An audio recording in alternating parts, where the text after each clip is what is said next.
Hey, what's up guys? Joker here. Today we are back at it once again with a tech news video. We got some gaming news injected in here as well. There's been a lot of good tech news topics here in early 2018, so let's get right into it and not waste any more time.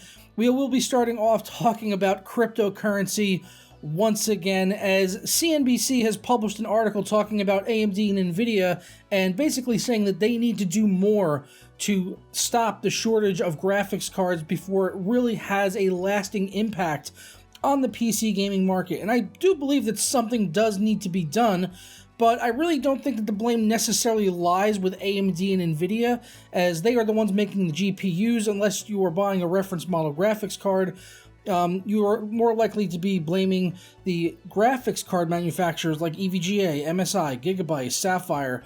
You name any of the graphics card manufacturers, they are the ones that have to buy the GPUs from Nvidia and AMD. And if they're not putting in those orders for the GPUs for any number of reasons, maybe they're just afraid of the cryptocurrency market falling out, just like it did a few years back, where they were left with tons of stock of graphics cards because they weren't able to sell them after the crash of Bitcoin, or when they really went into ASIC mining, is because it just became a lot more popular. And until that happens with Ethereum, then the graphics card surge is probably going to continue along. So they put out this article basically saying AMD and Nvidia need to do more, and I do believe that they should have maybe some accountability, and they should reach out to these retailers, as we saw in the article we talked about yesterday, that Nvidia basically was urging retailers to limit the sale of cards by 1 to 2 per household, which I do think would help quite a bit. At least it would stop the big GPU farms from going out and picking up dozens and dozens of cards at a single clip.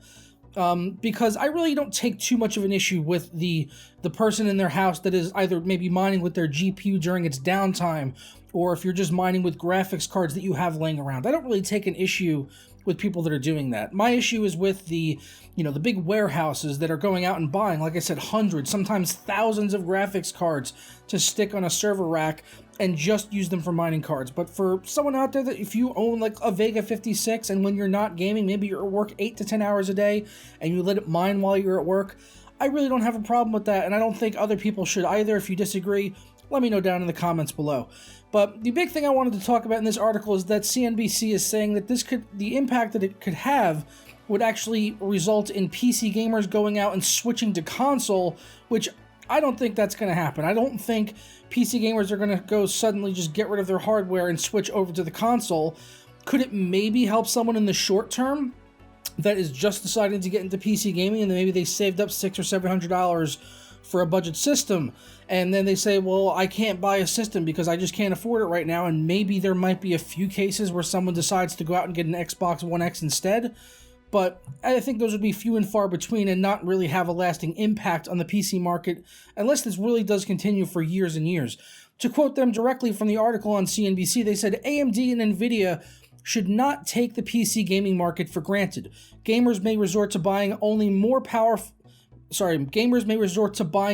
powerful consoles, such as the recently released Xbox One X, simply give up in frustration and move on to other entertainment alternatives. So, first off, buying more powerful consoles, like, what do you mean by that? Consoles are not more powerful than PC. I don't care what they say. It's not. In my opinion, the PC is the best platform to game on, not only because of the better graphics, the better visuals. I also think we have better exclusives in a lot of cases, although there are some exclusives on consoles I would like to be playing. I love the PC mostly just because of its versatility and the fact that it's not a walled garden of content that you can only play this content that Microsoft or Sony decides that you can play. I can go out and play pretty much whatever I want, and it also opens it up to a lot of developers that can basically make a game and upload it onto a website for anyone to be able to play without having to jump through the hoops of console, because I love playing lots of different indie games. So I love the PC for that, and also what I could do with a PC. I've built this business using my PC that I originally put together for gaming. I built it for gaming. This is back in 2013, not the PC I'm using right now. I built a PC for gaming, and then for fun, because I was watching other tech YouTubers that were kind of teaching me how to do this stuff, I started documenting that process, and it just kind of continued from there until I basically turned this into a full-fledged business, which is now my full-time job. So I love the PC for that, for the versatility that it offers, and not just for gaming, but you can't really do that with a console. You're not going to take an Xbox One and turn it into a career. It's just not going to happen. So I really do disagree with CNBC on the point of saying people are going to go out and buy more powerful consoles just because they can't get a graphics card right now with the current pricing situation, because we had this surge last year around June or July on the graph they have over there from Camel. You can see we had the price surge around June or July in the summer, and then it sort of leveled back off around the holiday season, and people probably bought a lot of cards, and now it's coming back up again because we're waiting for more cards to come in stock, and I'm guessing in the next couple of months this will probably start to trickle down again. So I don't really think this is going to be a forever thing. I think that something will come along, maybe bigger and better. Maybe they'll find a way to use ASIC miners or something else for Ethereum, and then these guys that are buying up all these cards won't need to use them as much going into the future. But let's move on from that and talk about a little bit of gaming news. The PC system requirements for Far Cry 5 have been released, and they are quite taxing for getting up on like 4K and stuff like that, and Ubisoft has actually done a really good job of detailing the graphics options that you would need to be using and the frame rates that are being targeted with the hardware that they're mentioning here in their requirements. And Ubisoft actually has a pretty decent track record of doing that. I mean, you could hate Ubisoft for whatever reasons, but when it comes to system requirements, I actually think they are best in class compared to a lot of other publishers out there who don't usually go into as much detail as to what, you know, settings that they are targeting with the minimum and recommended configurations. So we can see on here for the minimum configuration, they're talking about an i5 2400 or an AMD FX 6300 for the CPU, so that's definitely some last gen stuff. And for the video card, they say a GTX 670 or an R9 270, and what can you expect with that? You can expect to be playing the game at 720p on low, so not really the greatest settings, but that is basically going to be the barrier of entry for Far Cry 5. So it looks like it will be quite a demanding game, as the graphics are actually quite nice on this one. The recommended configuration, which they say is for 60 FPS, 1080p on high, they're looking at an i7 or an AMD Ryzen 5 1600, so not too bad. You're looking at about the mid-range there on CPUs, not the super duper high end. i7 is a little bit higher end, but we're looking at a 4770. So this is a few generation old, and I'm expecting anything from Sandy Bridge onward for i5 or i7 would probably be fine for 60 FPS in this game. And they do say this is for 1080p high with a GTX 970 or an AMD R9 290X.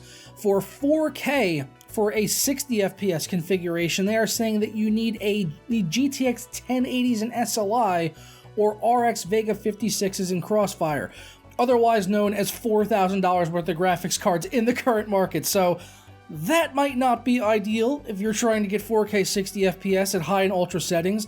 They did include options on here for 4K at high to get 30 FPS. They say you could do that with a GTX 1070 or a single Vega 56, although I don't think anyone's going to want to play the game at 30 FPS. At least that's just me. I could be wrong. But yeah, the system requirements for this aren't horrible. You know, 1080p high on a GTX 970 I think is pretty reasonable.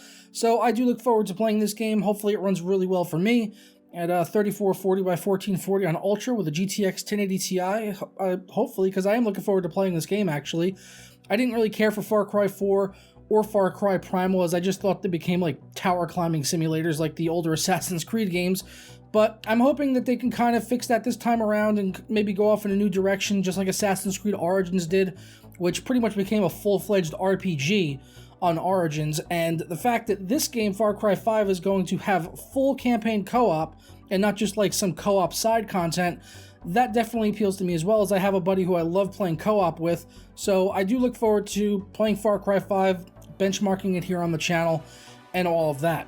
Next up, we have to talk about Denuvo yet again. If you remember, we were just talking about this yesterday, where Denuvo 4.8 was cracked, which is the form of Denuvo DRM, which was used in Assassin's Creed Origins, also Sonic Forces, Star Wars Battlefront 2, and that has been cracked. That level of Denuvo has been cracked, which up until now it had not been, and the first game out of the gate, which has already been bypassed now because of that, was Sonic Forces, and you can expect to see other titles coming in the near future. But now just today we saw an article go up where Denuvo has actually been acquired by a security firm known as Iderto or Iderto. I don't know how to pronounce that. I might be butchering the name. But basically, the security firm who is behind Cloakware has acquired Denuvo, so now they are going to be taking it over. So they've got all of their contracts previously that were held by Denuvo, which are some pretty big companies over here on Kit Guru. They've mentioned Bethesda, EA, Ubisoft, Warner Brothers, Square Enix, and a bunch of other studios, all turning to Denuvo for security in recent years. So lots of big publishers are using Denuvo DRM, you know, whether what you think about it or not. I guess this is targeting to make it tougher for crackers to basically bypass the DRM. So we'll just have to wait and see once this starts rolling out into titles and what Iderto is actually going to bring to the DRM and make it, you know, any tougher to crack than what Denuvo already had. Yeah, we'll just have to wait and see. And continuing on with Denuvo and also kind of blending that in with our previous topic of Far Cry 5, how about that segue? Far Cry 5 has been confirmed to have Denuvo DRM. It was posted up over on the Steam page for the game just, I believe, yesterday.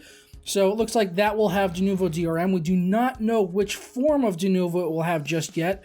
Very likely it'll probably have 4.8, if not, unless they've moved on to something more advanced between now and the time when the game comes out at the end of March.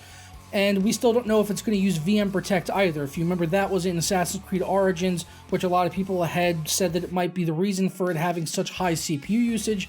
So we'll just we'll wait and see. We're pretty much like with all of this stuff with tech news. We'll just kind of wait for these things to unfold, and I will update you guys if anything changes. Like I said, I'll be benchmarking Far Cry 5 when it comes out, and I will be looking forward to that game. If you are as well, let me know down in the comments below. But I'm going to go ahead and get on out of here, guys. If you enjoyed this tech and gaming news update, let me know in the comments and leave a like on the video if you did enjoy it. Subscribe if you're not already, and if you have been here for a while, you can always hit the notification bell right down there next to the subscribe button so you never miss a moment of content right here on the channel. And I'll catch you guys next time. Tara, that was one take. Boy!